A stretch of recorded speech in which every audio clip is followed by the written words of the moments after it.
What are the best weapons in Dauntless? What are the best armors in Dauntless? And what are the best perks to have in Dauntless? Those are the questions we will be tackling today.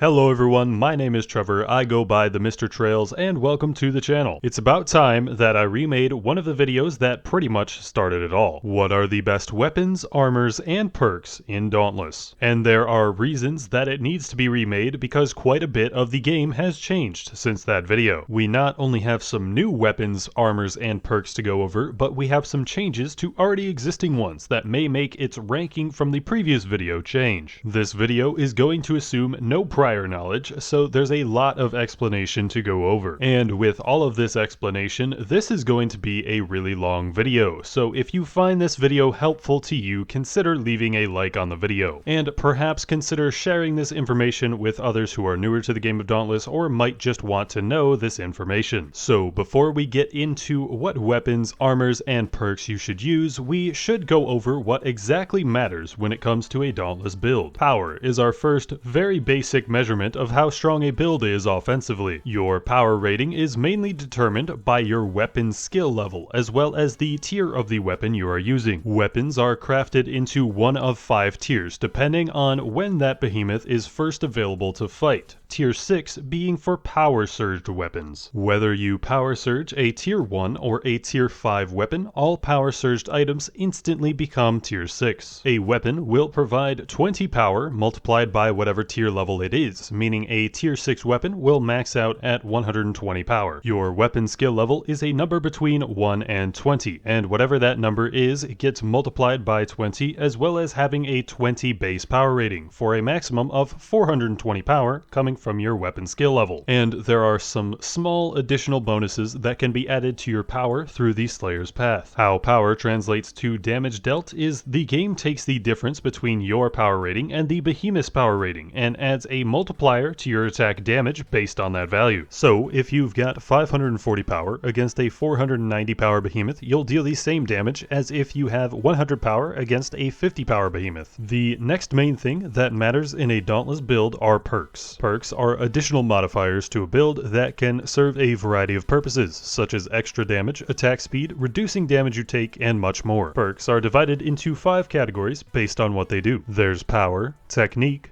defense, mobility, and utility. The strength of a perk is denoted by a number between +1 and +6, similar to the new weapon system, with +6 of a perk being the most powerful that perk can be. You can go beyond having +6 of a perk, however this will provide no additional benefit of that perk. You can see a summary of perks displayed in the right side of your equipment menu, and that tells you what perks you have active at what strength. In a standard build, there will be 12 sources of perks, and the maximum amount of a perk you can gain from each source is 3, making for a maximum of 36 total perk increases to your perk summary. The ways to add a perk to your build are through using specific weapons and armor pieces that have the perk built into them, or by placing a cell containing that perk into a cell slot. Most weapons, armors, and lanterns have cell slots through which you can add additional perks to the build. A cell can add between +1 to +3 of a perk to your build. You can achieve the 36 total perk summary when your weapon and all armors of the build are power surged, and every cell slot of the build is filled with a +3 perk. Many weapons and armor are selected for builds based on what their built-in perk is, as well as what the cell slot is. Another main contributor of what weapon is chosen for a build is the unique effect of the weapon. Almost every weapon, as well as a few armor pieces, have an effect separate from perks that can only be achieved from using that piece of equipment. Many of these weapon effects do something relating to dealing extra damage in some way through some unique means. The most favorable weapons are typically those that have the unique effect that will contribute the most damage output to a given situation. The final thing that may play a role in a build is elemental damage and resistance. Depending on the element the behemoth is, you can gain extra offensive or defensive power rating by using a specific weapon or specific armors. The place that this means the most and takes the highest priority is in Dauntless Trials, whereas of the 1.5 1.5.3 patch, even with the elemental advantage, you're at a lower power rating than the behemoth. In a trial situation, it is important in dealing as much damage as possible, as well as in some cases where you want to take a specific amount of damage. In typical gameplay, elemental resistance does play a slightly bigger role since Dauntless Reforged, though it still doesn't mean much in certain cases. Sometimes you are going to be one-shot no matter what resistance you have, and other times you'll live no matter what resistance you have. So armors are not generally chosen based on their elemental resistance, but like weapons are also still chosen based on their built-in perks and cell slots to contribute to the perk summary in the best way they can. To do this, it takes using a variety of armor pieces from different behemoths. Now that we've talked about the things that go into making a great build, let's talk about what perks are going to be the best. Once you reach the end game of Dauntless, it becomes possible to defeat most of the behemoths in the game in less than 30 seconds. Not only does killing behemoths faster just save time in general, but if the behemoth is dead, that means that it won't be able to kill any of the teammates you have as well. The best builds are often seen as such through their ability to output large amounts of damage in a short amount of time. To do this in the best way, the perks that increase your damage and attack speed are the most preferable. The amount of damage and attack speed should be balanced such that it provides the highest damage per second possible. You don't want a situation where you're so slow that you can't ever hit the behemoth with the massive amount of damage you have, but you also don't want to have a situation where you have so much attack speed that you have no damaging perks, or that having that much attack speed won't allow you to do certain combos. In saying that we need to increase our damage, it's necessary for me to specify the kind of damage we want to increase. Throughout your time playing Dauntless, you'll see a variety of different colors for your damage numbers. The perks that do not specify the type of damage they increase are the perks that actually affect how fast the behemoth dies. A perk may say that it increases wound, stagger, or part damage specifically, but using these perks does not increase the actual damage output of the weapon. Stagger damage is blue damage, and it only goes towards staggering a behemoth. Once a behemoth has taken enough stagger damage, it will be knocked onto the ground for a short period, being one of the best times to deal more damage against the behemoth without fear of getting hit. Wound damage is red damage, and it only goes toward wounding a behemoth's part. When a part has been wounded, wound damage can no longer be dealt to a part, and that part will now receive extra part damage. Part damage is damage that only goes toward breaking parts of a behemoth, and it displays on the screen as a yellow number. This number will hide the actual amount of damage you're dealing to the behemoth until that part breaks. The damage that actually gets dealt to the behemoth's health bar is displayed by white or gray damage, being hidden by part damage where possible. This is referred to as core damage, and increasing your core damage will also simultaneously increase all of the other forms of damage that your weapon deals. So let's go over the perks, separating them by their categories of power, technique, utility, defense, and mobility. We'll place the perks into subcategories of being top tier, specific use, and mostly unused. We'll start off with the power perks. The top tier power perks are as follows: Overpower, Rage, Rage Hunter, Discipline when used at +3, and with an asterisk, Tenacious. Overpower and Rage Hunter provide massive damage boost under certain situations, and Rage and Tenacious provide a smaller but constant damage boost, both being related to your current HP. Discipline is a cell that increases your critical strike chance, but that is not the main reason that it is used. Discipline's drawback is that it limits your health to 50% HP, but this drawback is actually the main reason that it is used, since it unlocks the ability to have low HP for low health perks as well as other benefits, without having to first take damage for it. Discipline is most often used at +3 to activate these low HP benefits, since adding more damage or attack speed to your build will often lead to more damage output than maximizing Discipline. And I did put Tenacious as a top tier perk, since it both gives you damage as well as potentially increasing your critical chance, but its top tier effectiveness is through using a specific behemoth's weapon. For our specific use perks for power, we have Discipline when used at +6, Knockout King, and Sharpened. Extra crit chance does mean more damage output, but it will take some really specific circumstances to make it better than just adding extra damage or attack speed. For Sharpened and Knockout King, there are some cases in which extra stagger or part damage can lead to extra core damage being dealt to the behemoth. This is mainly in escalations where you have access to the Lady Luck's Barrage and Virulent Impact amps. And the mostly unused power perks are Aether Hunter, Deconstruction, and Pacifier. Most behemoths will never live until they become Aether charged. Intentionally dealing less damage to the behemoth by dealing damage to the objects naturally makes the fight take longer, and Pacifier is essentially a more restrictive version of using Knockout King. Next up, we've got the technique perks. The top tier technique perks are Berserker, Predator, Wild Frenzy, and with an asterisk, Evasive Fury. Berserker and Predator are both large damage increases that can be kept for the whole duration of a fight, and Wild Frenzy is a constant attack speed increase when under 50% HP. Evasive Fury is a good way of increasing attack speed, and is very useful when you are at full HP. However, it is generally outclassed by Wild Frenzy, since most builds will be using low HP to activate this as well as other benefits. The specific use technique perks are going to be Acidic at +3, Adrenaline, Barbed, Bladestorm, Cunning, Molten, Savagery, and Weighted Strikes. Acidic is a cell that converts part damage into wound damage, and you actually don't gain any wound damage beyond Acidic +3. Acidic, Barbed, Bladestorm, and Weighted Strikes might see some very niche uses where it's desired to deal one of these specific types of damage and kill the behemoth slightly slower, such as if it would help in breaking an extra part in a trial run. Savagery is the highest damage increasing cell in the game, but you need someone on your team to be running wounds to be able to make use of it. Adrenaline provides a decent damage boost of up to 33%. However, this is not a consistent damage boost, and you'll likely experience a fluctuation between 27% and 33%, as staying at 0 stamina can be difficult. But it'll find more use on Axe, Chainblades, and Warpike, as those weapons are usually lower on stamina when played correctly. Cunning is a useful cell when other forms of critical chance and critical damage are being implemented, and particular trial runs will have Cunning be played when grinding for critical strike RNG is more feasible, typically done in situations where the behemoth is rendered immobile for the whole duration of the fight. Molten is either used to increase attack speed when at full HP or to provide fire resistance. The mostly unused technique perks are Merciless and Acidic when used at +6. Increasing wound damage specifically against staggered behemoths is a very limited area of use, and Acidic at more than +3 conflicts with the reason to use Acidic in the first place, as it will make you deal more part damage instead of dealing extra wound damage, which is what the cell is intended to do. Next up, we have the utility perks, and the top tier ones are Catalyst, Conduit, Etheric Attunement, and Cascade. Catalyst is best when using tonics, while Conduit and Etheric Attunement help add extra damage through attack speed and extra Lantern Hold ability uses, respectively. Cascade might not have the greatest damage output increase, and this damage increase is entirely chance to even have it occur, but with how versatile this perk is, it has to be considered in the top tier. I'd say that it's most effectively used as a defensively oriented cell, which will both prevent you from taking damage and heal you in the event that you do take damage. Our specific use utility perks are Energized, Engineer, and Zeal. Energized is a top tier cell, but this requires the use of a sword to make it contribute to DPS in a meaningful way, and even then is generally only used at +3 on sword. Engineer is a cell that sees frequent use when playing in squad trials to extend the range of the inspiring pylon, but is generally unused elsewhere in play. And Zeal is used when wanting high burst damage output, i.e. maximizing the damage of a select few hits, but is not a good cell when it comes to sustaining damage over time. And the mostly unused utility perks are Aetherborn, Etheric Frenzy, Lucent, Medic, Mender, Stunning Vigor, and Vampiric. Aetherborn, Stunning Vigor, Lucent, and Vampiric are all healing-based utility cells, and all are outclassed by other healing methods. Etheric Frenzy is outclassed by Etheric Attunement, and Medic and Mender are mostly unused due to support builds being not very viable to run in the game of Dauntless due to very short kill times, a low rate of hunt failure, as well as the way behemoth health is scaled. Our next category is for defensive perks. Now, as you might expect, all of the defensive perks in the game don't really lend themselves towards being able to deal more damage or attack faster. But in a majority of gameplay, many players still tend to use some amount of a defensive perk just to make sure that they have their best chances at getting through the hunt successfully. The best forms of these defensive perks are generally those that allow you to heal after you've taken damage. So our top tier defensive perks are going to be Iceborne and Parasitic, as those are the best defensive perks when it comes to sustainability because they give what is called lifesteal. This is where a percentage of the damage you deal is added to your HP, and often this form of sustainability can make getting hit inconsequential. Iceborne is needed to be run at +6 to make use of this, while Parasitic is used as a +3 alternative to it. For our specific use defensive perks, we have Assassin's Vigor, Fireproof, Sturdy, and Tough. Assassin's Vigor saw a bit of use recently where a defensive slot was required, and not wanting to pair lifesteal with the Predator perk, where being hit is the main consequence you're worried about. There are a group of cells that provide immunity to certain status effects, and of these, fireproof is pretty much the only useful one, as fire or lava on the ground is the most prevalent way to gain a negative status effect in the game. Sturdy can be useful at times to be able to still deal damage even while getting hit. And tough is the only defensive perk that can actually increase your damage, but it requires the use of the tenacious perk to make this happen. And even then, a combo of tenacious and rage is more damage than tenacious and tough can provide. And the mostly unused defensive perks are Bloodless, Fortress, Guardian, Insulated, 9 Lives, Shell Shock Resist, Strategist, and Warmth. Bloodless, Shell Shock Resist, Insulated, and Warmth are other status immunity perks which aren't very useful. The shield provided by Fortress is not worth running even while using a tenacious build. The same can be said for Strategist. 9 Lives has a chance to reduce damage taken, but is outpaced by Iceborne, guaranteeing a lower percentage of reduced damage. And Guardian is mostly unused again due to the impracticality of running a support build in this game. And finally we have the mobility perks, and much like the defensive perks, most don't lend to extra damage or attack speed. The one that does give itself extra attack speed is rather impractical for legitimate use. The main draw mobility perks have is increasing movement speed, which you can stack with other mobility perks to run around the entire map as fast as possible. This is useful in gathering resources for consumable items very quickly, but there are a couple that do have some uses in combat. Conditioning can be used for quick stamina regeneration on most of the weapons, and fleet-footed and sprinter for some extra movement speed on repeaters. With a recent increase to the damage given by adrenaline, endurance can lead it to becoming a 63% damage bonus when at 0 stamina, meaning it would fluctuate between 57% and 63% damage in most cases. This is at the cost of 12 perk economy though, and you'd be able to achieve 70% when going with Berserker and Predator as an alternative. For resource farming, Swift, Sprinter, and Grace are the 3 main perks that are useful, with Fleet-footed being an additional option. The mostly unused mobility perks are Agility, Nimble, and Evasion. Now, if you have the extra stamina, it might cost 20 stamina to dodge, but you only need 1 stamina to perform a dodge, making reducing the cost of dodge with Agility more of a negative than a positive, as it means sacrificing damage. Likewise, gaining stamina back after a dodge with Nimble doesn't mean a whole lot when only a second later you'd have enough stamina to dodge anyway. And Evasion is one of the worst perks in the game in my opinion, as using it can make you become accustomed to having more time you're allowed to dodge with, meaning you could develop a dependence on using it. Alright, and now that we have covered what the top tier specific use and mostly unused perks in the game are, we can get into what the top tier weapons and armors are. Keep in mind, we'll want the armor piece to not only have a top tier perk inside, but to have a cell slot that allows another top tier perk to be fit in. The most valuable cell slots for weapons and armors are power and technique, and we usually don't want an abundance of utility, defense, and mobility, so there are certain armor pieces that don't quite make the top tier due to giving more of these types of cell slots. Let's start with the armors first, and with the armors we'll start with the helmets. The Hellion, Rezakiri, and Shroud helmets are those that lend themselves to being the most useful helmet, with the Shroud helmet being perhaps the most used armor piece in the entire game. Our specific use helmets that still provide good built-in perks and slots are the Agaris, Drask, Nasher, Quillshot, Riftstalker, Skarn, Stormclaw, Malkarian, Thrax, and Urska helmets. The Agaris helmet gives Parasitic, but Parasitic is usually a +3 perk, so having the extra defense slot doesn't really benefit it. Because the Lantern will contribute an additional utility cell slot to the perk economy, armors that have both a built-in utility perk and having a utility cell slot are mostly not useful, even if the built-in perk isn't bad. And that's why the Riftstalker, Thrax, and Urska helmets end up in specific use, as there are times where you'll need more than +6 of a utility perk, but these uses tend to be few and far between. The Drask helmet is decent when it comes to the early game, but Etheric Attunement is on the lower end of good utility perks these days, and is really only helpful when playing in a squad when you're not using tonics and somebody else already has Conduit. The Nasher helmet now fits well with using Tough and Tenacious together, and the Skarn helmet can be the source of all 6 Tough desired in that version of the build. The Malkarian helmet is particularly helpful when resource farming, and the Stormclaw and Quillshot helmets are rather useful, but only for for sword and warpike respectively. Our mostly unused helmets will go to the Boreas, Charog, Embermane, Karabak, Koshai, Nezaga, Pangar, Shrike, Scrave, Torgadoro, and Valamir helmets. There are 3 more helmets that are currently not available in the game, being the Skullforge, Tragic Echo, and Prismatic Grace. These are the exotic helmets, which were made unobtainable as of patch 1.5.0 and will likely be re-implemented at a later date with a non-RNG method of obtaining them. The Prismatic Grace is mostly unused, and honestly I tend to forget that it even exists at all. The Tragic Echo is rather good in certain trials settings,